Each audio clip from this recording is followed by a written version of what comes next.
আসসালামু আলাইকুম এভরিওয়ান। আসন্ন বিপিএল এর জন্য প্রাথমিকভাবে একটি শুরুর তারিখ নির্বাচন করে রেখেছে বাংলাদেশ ক্রিকেট বোর্ড বিসিবি এবং বিপিএল গভর্নিং কাউন্সিল। সেটা হচ্ছে আগামী 15 ডিসেম্বর বিপিএল এর সম্ভাব্য ডেট তারা ফিক্সড করে রেখেছে, যেটা ডিসেম্বর থেকে জানুয়ারির মাঝামাঝি সময়ে অথবা জানুয়ারির তৃতীয় সপ্তাহ নাগাদ বিপিএল শেষ হয়ে যাবে। এখন আজকের ভিডিওতে কথা বলবো আসন্ন বিপিএল এর দলের সংখ্যা নিয়ে, নতুন আপডেট, ভেন্যু, কাজের বর্তমান অবস্থা বা নতুন আপডেট। এছাড়াও কিন্তু এখানে কথা বলবো স্পোর্টস ম্যানেজমেন্ট কোম্পানি এবং বিপিএল এর ড্রাফটের সময়সূচি নিয়ে নতুন একটি আপডেট। এই চারটি বিষয়ে কথা বলবো। প্রথমে যদি আগে বিপিএল এর দলের সংখ্যা নিয়ে কথা বলি, প্রথমত বিপিএল এ দলের সঙ্গে কয়টা হবে সেটা নিয়ে কিন্তু প্রথম একটা ধারণা দিয়েছিল বিসিবি পরিচালক আকরাম খান। গত মাসের শুরুর দিকে আকরাম খান জানিয়েছিল যে বিপিএল এ তারা সুষ্ঠুভাবে বা ভালো দল নিয়ে আয়োজন করার লক্ষ্যে তারা 5 দল নিয়ে বিপিএল আয়োজন করবে। তখনও কিন্তু স্পোর্টস ম্যানেজমেন্ট কোম্পানির কাছে দল দেওয়া হবে সেটা কিন্তু নিশ্চিত হয়নি। পরবর্তীতে কিন্তু বিপিএল এর চেয়ারম্যান যখন নির্বাচিত হয় মাহবুব আনাম, তখন তিনি জানিয়েছিল যে দলের সংখ্যাটা আসলে তারা কনফার্ম করেনি। তারা যদি স্পোর্টস ম্যানেজমেন্ট কোম্পানি নিয়োগের পর তারা যদি বিশ্বমানের ভালো মানের ফ্রাঞ্চাইজি পায়, সেক্ষেত্রে দলের সংখ্যাটা 6-7ও হতে পারে। তারপর গত অল্প কিছুদিন আগে কিন্তু বাংলাদেশের একটি দৈনিক বাংলাদেশ প্রতিদিন কিন্তু একটি রিপোর্ট করেছে, যেখানে তারা সেখানে জানিয়েছিল যে কলকাতাকে আমন্ত্রণ জানাবে বিসিবি। পাশাপাশি কিন্তু তারা সেখানে এও জানিয়েছিল যে দলের সংখ্যা 8 থেকে 10টিও হতে পারে। কিন্তু এখন তারা এই 8 থেকে 10টি কীভাবে তারা শিওর হয়েছে সেটা আসলে আমার জানা নেই, সেটা নিয়ে আমি একটা ভিডিও করেছিলাম। সবশেষ আজকে আজ 28 জুলাই কিন্তু 71 টিভিকে দেওয়া একটি সাক্ষাৎকারে বিপিএল গভর্নিং কাউন্সিলের কার্যকরী সদস্য ফাহিম সিনহা যেটা বলল যে তারা বিপিএল এর জন্য 5 দল নিয়ে বিপিএল আয়োজন করতে চায়। তার আগে তারা স্পোর্টস ম্যানেজমেন্ট কোম্পানিটা নিয়োগ দিবে, আগামী 5-6 আগস্টের মধ্যে কনফার্ম করবে। তারপর তাদের সাথে মিলে তারা আন্তর্জাতিক ফ্রাঞ্চাইজিগুলো রয়েছে, পাশাপাশি দেশীয় যে ফ্রাঞ্চাইজি রয়েছে তাদের সামনে তারা একটি মডেল তৈরি করে সেটা পিচ করবে। তারপর বাইরের দেশের ফ্রাঞ্চাইজিগুলো সিদ্ধান্ত নিবে তারা কি বিপিএল আসতে চায় কিনা। সেক্ষেত্রে সেটা আইপিএল এর দল, পিএসএল এর দল হতে পারে। যদিও বিডি ক্রিক টাইম কিন্তু আজকে একটি নিউজ করেছে যে সেখানে তারা জানিয়েছে যে আইপিএল এবং পিএসএল এর দলরা বিপিএল এ খেলার জন্য আগ্রহ পোষণ করেছে। আর যেটা ফাহিম সিনহার কথা বলছিলাম, ফাহিম সিনহা 5 দলকে নিয়ে বিপিএল আয়োজন করার লক্ষ্যে, অর্থাৎ বিপিএল গভর্নিং কাউন্সিল তারা 5 দলকে নিয়ে বিপিএল আয়োজন করতে চায়। সেক্ষেত্রে তারা যদি এর চেয়ে ভালো কোনো ফ্রাঞ্চাইজি পায়, প্রপার ফ্রাঞ্চাইজি পায়, সেক্ষেত্রে হয়তো একটি দল বাড়িয়ে তারা 6 দল নিয়ে করতে পারে। তবে 5 দল নিয়ে তারা করার নীতিগত সিদ্ধান্ত নিয়ে ফেলেছে। এখন কথা হচ্ছে 5 দল নিয়ে বিপিএল হলে তারা কারা হতে পারে। 2টা দল তো মোটামুটি দেশীয় দল কনফার্ম, রংপুর এবং বরিশাল। বাকি যদি 3টি দলকে নিয়ে যদি আয়োজন হয়, সেক্ষেত্রে ঢাকা, চট্টগ্রাম এবং সিলেটের দল তো রাখতে হবেই, কারণ ঢাকাতে ভেন্যু রয়েছে বিপিএল, চট্টগ্রামে এবং সিলেটে রয়েছে। তবে এই 5 দলকে নিয়ে যদি হয় তাহলে কিন্তু বিপিএলে কিন্তু বঞ্চিত থেকে যাবে রাজশাহী এবং খুলনা বিভাগের দর্শকরা। কারণ যদি যেটা বললাম রংপুর, বরিশাল তো থাকবে, পাশাপাশি ঢাকা, চট্টগ্রাম, সিলেট 3টি ভেন্যু হিসেবে 3টি শহরকে যদি রাখা হয়, সেক্ষেত্রে 5 দলের বিপিএল হলে কিন্তু রাজশাহী, খুলনা বাদ পড়ে যায়।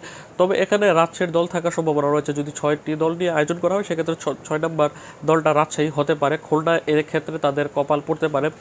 রাজশাহীর কেন হতে পারে সেটার কারণ হচ্ছে আমরা সকলেই জানি যে এবারের বিপিএল এর জন্য ফরচুন বরিশালের হোম ভেন্যু হিসেবে কিন্তু বরিশালের স্টেডিয়ামকে কিন্তু প্রিপেয়ার করার পরিকল্পনা চলছে। কিন্তু গতকাল যখন বিসিবির গ্রাউন্ডস কমিটির ম্যানেজার আব্দুল বাতেন সাহেব যখন বরিশাল ভেন্যুতে যখন উনি ভিজিট করেছিল, সেখানে গিয়ে বরিশাল ভেন্যুর যে আউটফিল্ডের কাজের পরিস্থিতি দেখে খুবই হতাশ হয়েছেন এবং তার হতাশায় এটাই ব্যক্ত করে যে এবারের বিপিএল হয়তো বা বরিশাল স্টেডিয়ামে হচ্ছে না।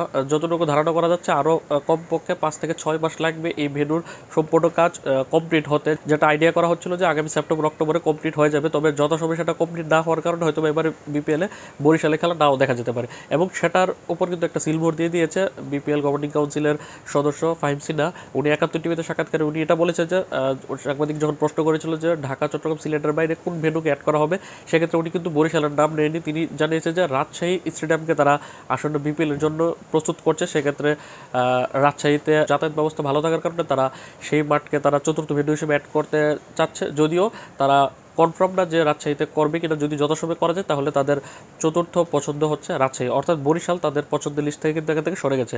যদিও একবার এক এক কথা শোনা যাচ্ছে যে মাহবুব আনাম কিন্তু এবং বিসিবি সভাপতি আমিনুল ইসলাম বুলবুল যখন গত মাসে যখন রাজশাহী ভেন্যু কিন্তু যখন ভিজিট করেছিল, তখন কিন্তু তারা জানিয়েছিল যে রাজশাহী মাঠ বিপিএল এর জন্য তৈরি করতে কমপক্ষে 1 বছর সময় লাগবে। এর মাঝখান দিয়ে ফাহিম সিনহা বলছে যে রাজশাহী মাঠে বিপিএল আয়োজন করা যাবে যদি এই সময়ে কাজ কমপ্লিট করা যায়। যদিও রাজশাহীর ভেন্যুতে কিন্তু এনসিএল টি20 হওয়ার কথা রয়েছে। এখন এনসিএল টি20 যখন হবে তখন ওই রাজশাহী ভেন্যুতে কাজ কীভাবে চলমান রাখবে তারা, সেটাই দেখার বিষয়। শেষ পর্যন্ত এমন হতে পারে যে ওই 5-6 দলের বিপিএলে 3টি ভেন্যুতেই হবে, ঢাকা, চট্টগ্রাম, সিলেট। আসলে এবছর হয়তো আমাদের দর্শকরা আমরা যতই চাই না কেন রাজশাহী বরিশাল কোনো ভেন্যুতে হবে না। এটা আসলে মূলত দর্শকদেরকে একটা সান্ত্বনা দেওয়ার জন্য বারবার তারা এই বরিশাল রাজশাহীর কথা কিন্তু বলে যাচ্ছে বিসিবি।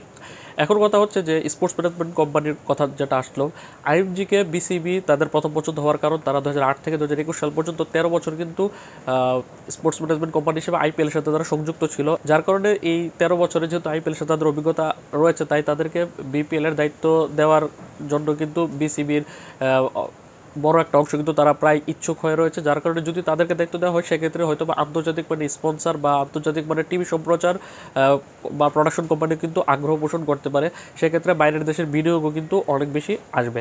এছাড়া যদি সবশেষ কথা বলি যে আসন্ন বিপিএলের নিলাম নিয়ে, আসন্ন বিপিএলে মূলত বিপিএলের নিলাম অনুষ্ঠিত হবে না এই স্বল্প সময়ের কারণে। যার কারণে এবছরের জন্য তারা প্লেয়ার্স ড্রাফটিং কন্টিনিউ করতে যাচ্ছে। তবে পরের আসর থেকে যদি আইপিএল পিএসএল এর দলগুলো যদি বিপিএলে কন্টিনিউ করে তখন হয়তোবা তারা নিলাম সিস্টেম আনতে পারে।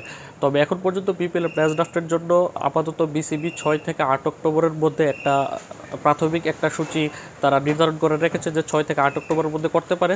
তবে যদি এই ডেট থেকে পেছানো হয় তাহলে ম্যাক্সিমাম 10 অক্টোবরের মধ্যে বিপিএলের প্লেয়ার্স ড্রাফট অনুষ্ঠিত হয়ে যাবে। তো এই ছিল সবশেষ আপডেট যে বিপিএলের জন্য আগে বিপিএলের জন্য দলের সংখ্যাটা 5টি দল বা সর্বোচ্চ হলে 6টি দল হবে, যেটা ফাইভ সিনা 71 টিভিকে জানালো। পাশাপাশি 3টি ভেন্যু ঢাকা, চট্টগ্রাম, সিলেটের পাশাপাশি তাদের এখন টার্গেট হচ্ছে রাজশাহী। যদিও রাজশাহীতে হবে কিনা সেটা নিয়ে আমি পুরোপুরি সন্দিহান। আর এবার নিলাম হচ্ছে না, প্লেয়ার্স ড্রাফটই হবে, যেটা 6 থেকে 8-10 অক্টোবরের মধ্যে হয়ে যাবে। এবং স্পোর্টস ম্যানেজমেন্ট কোম্পানি নিয়োগের ক্ষেত্রে বিসিবি আইএমজির প্রতি বেশি ঢুকছে। এখন দেখার বিষয় ফাইনাল আপডেটগুলো আগামী 30 জুলাইয়ের পর বা আগামী 6 আগস্টের পরই কিন্তু আমরা জানতে পারবো। 30 জুলাই বিসিবির একটি বোর্ড মিটিং রয়েছে, সেই বোর্ড মিটিংয়ের পর আরও অনেক কিছু বিষয় কিন্তু আমরা জানতে পারবো। এবং আগামী 6 আগস্ট যখন স্পোর্টস ম্যানেজমেন্ট কোম্পানির সাথে বিসিবি ফাইনাল চুক্তিটা করে ফেলবে তখন কিন্তু আরও বেশ কিছু জিনিস জানা যাবে যে কাদেরকে বিসিবি অ্যাপ্রোচ করবে, যে আইপিএল পিএসএলের দলগুলোর কথা বলা হচ্ছে তাদের সাথে কি বিসিবি আদৌ যোগাযোগ করেছে কিনা। তো এই ছিল সবশেষ আপডেটটি যদি আপনাদের এরকম লাগলো সেটি অবশ্যই কমেন্ট করে জানাবেন। আল্লাহ হাফিজ।